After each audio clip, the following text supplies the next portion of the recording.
Welcome to Luca is a Billionaire, where the only thing I invest in is your answers.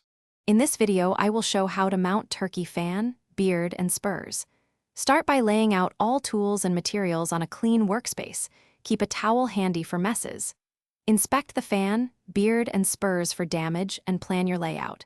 Measure spacing visually and mark where you want to attach beard and spurs.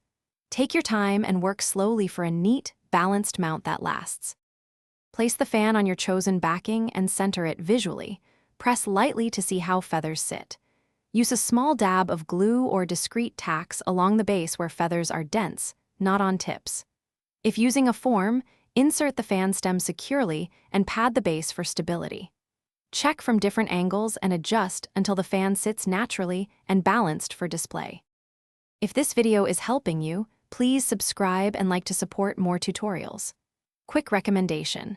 Life's too short for a stinky car. Grab Little Tree's black ice to keep your ride smelling great while you work on mounts. It's small, lasts long, and adds a pleasant boost to your shop atmosphere. Check the description for the link and other deals. Now let's get back to the video. Determine where the beard should hang relative to the fan and mark that spot on your mount. Secure the beard base to a small patch of hide or cloth, using fine thread or adhesive for strength. Avoid pulling the hairs. For spurs, use thin wire or a dowel to anchor them through the skin, angling them naturally outward.